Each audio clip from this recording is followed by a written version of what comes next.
Shalom isi Wah, apa kabar nih adik-adik Misi Kids yang ada di rumah? Pasti luar biasa. Iya dong. Yuk adik-adik kita siapkan hati kita. Kita mau terus sembah Tuhan Yesus. Amin. Yuk cari posisi yang enak buat adik-adik terus menyembah Tuhan Yesus. Mari kita siapkan hati kita untuk terus menyembahnya. Amin. Terima kasih Tuhan Yesus. Tuhan. Oh Yesus. Terima kasih. Haleluya. Seperti anak panah di tangan pahlawan, ini hidupku di tanganmu. Pakailah aku sesuai rencanamu untuk memuliakanmu. Ini kami Tuhan, ini aku.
Bapak terima kasih Tuhan Yesus buat sore hari ini Bapak. Sungguh kami bersyukur Tuhan untuk sore hari ini kami terus memuji dan memuliakan nama-Mu Tuhan. Biarlah Bapak Engkau hadir di tengah-tengah kami Tuhan Yesus. Biarlah Bapak Engkau melawat kami Bapak. Setiap apapun pujian kami Tuhan, Engkau selalu hadir di tengah-tengah kami. Pimpin kami Tuhan Yesus. Terima kasih Bapak, terpujilah, termulialah nama-Mu hari ini, esok sampai selama-lamanya.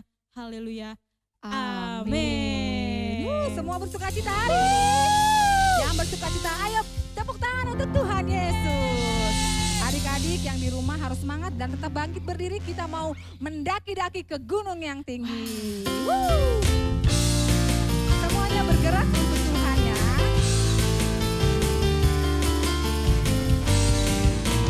Yuk bersama-sama. Mana gerakannya? Daki-daki gunung yang tinggi. Ku turun lembah yang dalam. Ku melintasi padang rumput hijau terbentang. Yesus besertaku. Ya terbang ya. Terbang luar angkasa. Ku selam dalam samudra. Ku dayung bahu di sungai. Yesus besertaku. Di kanan dia ada loh. Di kanan kau ada. Di kiri kau ada. Di atas dan di bawah kau ada. Di suka kau ada. Di duka pun kau ada. Karena Engkaulah Yesusku. Yuk jangan patah semangat. Lagi. Ku daki gunung yang tinggi. Ku turun lembah yang dalam. Ku melintasi padang rumput hijau terbentang. Yesus besertaku. Yuk terbang sama-sama. Ku terbang luar angkasa.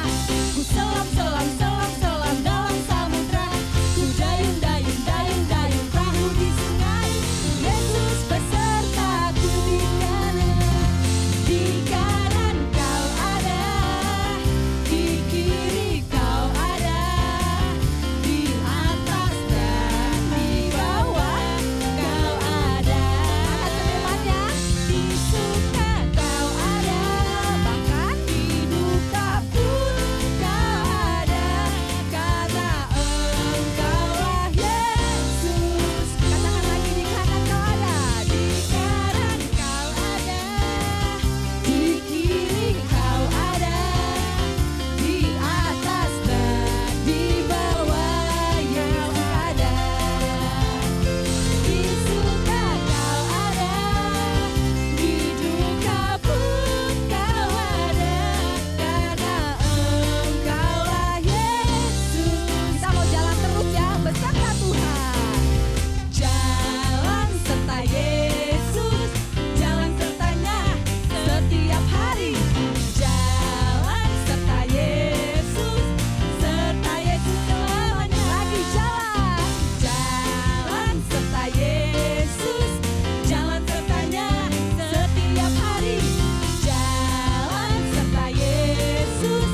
Serta Yesus selamanya. Jalan dalam suka. Jalan dalam suka. Jalan dalam duka. Jalan sertanya setiap hari. Jalan dalam suka. Jalan dalam duka. Serta Yesus selamanya. Coba ya versi lambat. Jalan dalam suka. Jalan dalam duka. Jalan sertanya kapan? Setiap hari. Jalan dalam suka. Jalan dalam duka. Serta Yesus selamanya. Lagi adik-adik yang di rumah katakan. Jalan dalam suka. Jalan dalam duka. Jalan sertanya. Setiap hari. Jalan dalam suka. Jalan dalam duka. Serta Yesus selamanya. Serta Yesus selamanya. Serta Yesus selamanya. Tangan untuk Tuhan Yesus yang luar biasa. Yang sudah menyertai adik-adik sekarang dan sampai selama-lamanya. Amin. Yuk adik-adik, kakak silakan duduk. Kita mau cari posisi yang enak lagi untuk Tuhan Yesus. Yes. Kita mau menyembah Dia lagi lebih dalam lagi ya adik-adik. Amin Tuhan Yesus.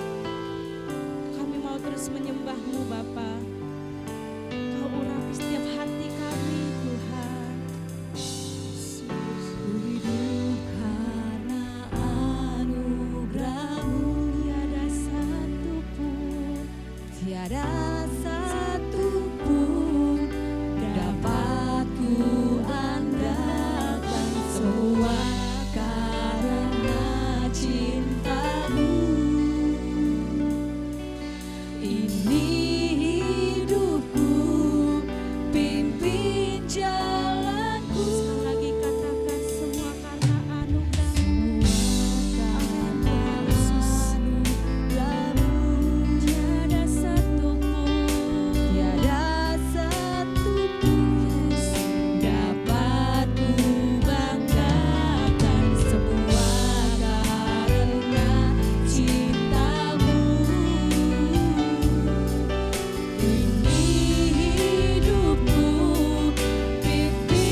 Yesus, pegang erat tanganku, ku tak dapat hidup di luar kasih-Mu. Bapa, jangan tinggalkan aku, Engkaulah selamatku.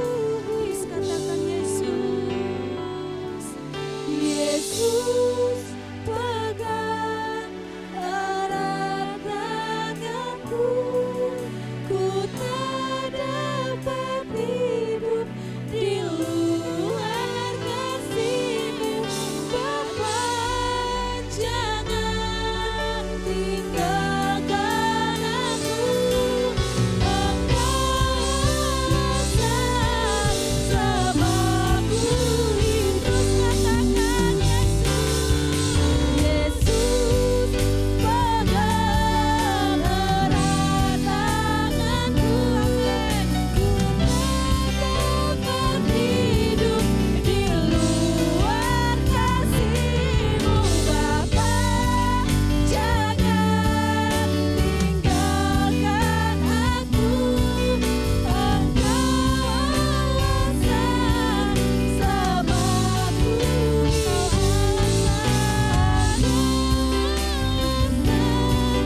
Selamatku hidup, Engkaulah selamatku hidup. Amin. Terima kasih Tuhan Yesus buat penyertaan-Mu Tuhan. Dan sebentar Bapak, anak-anak BCC Kids Tuhan ingin mendengarkan sebagian dari firman-Mu Tuhan Yesus. Biarlah Bapak Engkau terus mengurapi kami Tuhan. Biarlah apa yang kami dengar dari firman-Mu Tuhan Yesus untuk menjadi pedoman bagi kehidupan kami Tuhan Yesus. Terima kasih Bapak, beracara setiap kami Tuhan Yesus. Terpujilah, termulialah nama-Mu hari ini esok sampai selama-lamanya. Haleluya. Amin. Adik-adik sudah siap untuk mendengarkan firman Tuhan? Siap Kak. Oleh karena itu mari kita panggilkan Kakak Siska. Shalom adik-adik, kakak percaya kita semua ada di dalam keadaan yang sehat. Nah sekarang kita akan mendengarkan firman Tuhan hari ini. Adik-adik, kita mau belajar tentang kisah pertobatan Rasul Saulus atau yang lebih kita kenal dengan nama Paulus. Nah sebelum kita lanjut lagi, kakak mau cerita dulu sebenarnya siapakah itu Saulus? Saulus adalah seorang Farisi atau pemimpin agama Yahudi. Dia adalah seorang Farisi yang sangat taat. Karena ketaatannya, dia berusaha untuk menangkap dan membinasakan semua orang-orang yang percaya, semua orang-orang yang menjadi murid Tuhan. Nah adik-adik, suatu ketika Saulus sedang dalam perjalanan ke Damsyik. Nah tujuannya ke Damsyik adalah tadi untuk menangkap dan untuk membunuh semua orang-orang baik laki-laki maupun perempuan yang percaya kepada Tuhan Yesus. Kalau waktu itu kita ada di sana, kita juga akan ditangkap, kita juga akan dibunuh oleh Saulus karena kita juga adalah anak-anak Tuhan, kita juga adalah pengikut Tuhan. Nah, adik-adik, ketika Saulus di tengah jalan, tiba-tiba ada cahaya yang sangat dahsyat memancar dari langit, lalu mengelilingi Saulus. Nah, tiba-tiba saja Saulus langsung jatuh ke tanah. Dia rebah, lalu muncul sebuah suara yang berkata, "Saulus, Saulus, mengapa engkau menganiaya aku?" Jawab Saulus, "Siapakah engkau Tuhan?" Katanya, "Akulah Yesus yang engkau aniaya itu." Nah, lalu Tuhan menyuruh Saulus untuk pergi dan masuk ke dalam kota. Tapi adik-adik tahu kan, tadi kan Saulus terjatuh ketika dia melihat cahaya yang sangat luar biasa memancar dari langit. Ketika dia bangun, tiba-tiba dia nggak bisa melihat adik-adik. Semuanya gelap. Nah, otomatis dia nggak bisa berjalan sendiri dan harus dituntun oleh teman-teman seperjalanannya. Di Damsyik ada seorang murid Tuhan yang bernama Ananias. Tuhan berbicara kepada Ananias agar Ananias pergi untuk menemui Saulus. Tadinya Ananias menolak. Ananias bilang sama Tuhan, Tuhan, Saulus itu kan orang yang suka menangkap dan membunuh pengikut Tuhan. Dia kan jahat. Kenapa saya harus datang untuk menemui Saulus? Tapi kata Tuhan, Tuhan akan memakai Saulus menjadi alatnya untuk memberitakan Injil. Nah, ketika Ananias bertemu dengan Saulus, Saulus didoakan adik-adik. Dan seketika itu juga Saulus bisa melihat kembali. Dan dia dipenuhi oleh Roh Kudus. Lalu dia memberi dirinya dibaptis. Sejak saat itu Saulus menjadi pemberita Injil yang sangat luar biasa. Nah adik-adik, dari kisah Saulus ini kita bisa belajar bahwa kehidupan Saulus berubah drastis ketika dia bertemu dengan Tuhan. Tadinya sebelum bertemu dengan Tuhan, Saulus adalah seorang penganiaya jemaat. Dia menangkap, dia membunuh semua pengikut Tuhan. Tetapi ketika dia mengenal Tuhan, ketika dia bertemu dengan Tuhan, hidupnya berubah. Dia menjadi seorang pemberita Injil yang luar biasa. Dia bertobat dari semua dosa dan kejahatan yang dia lakukan. Bahkan adik-adik, kalau kita terus baca kisah Saulus, dia rela mati, dia rela disiksa, dia rela dipenjara, dia rela kelaparan demi memberitakan Injil. Luar biasa bukan? Nah adik-adik, kakak percaya kita juga sama seperti Saulus. Hidup kita akan berubah kalau kita sungguh-sungguh mengenal Tuhan Yesus. Kalau sampai saat ini adik-adik masih suka melakukan dosa, contohnya masih suka nyontek, masih suka melawan orang tua, masih suka bolos, masih suka berantem sama teman. Nah itu bisa jadi kita belum kenal Tuhan dengan benar. Mungkin kita cuma hanya tahu kalau Tuhan Yesus itu adalah Tuhan, tapi kita belum kenal sesungguhnya siapakah Yesus itu, sama seperti Saulus tadi.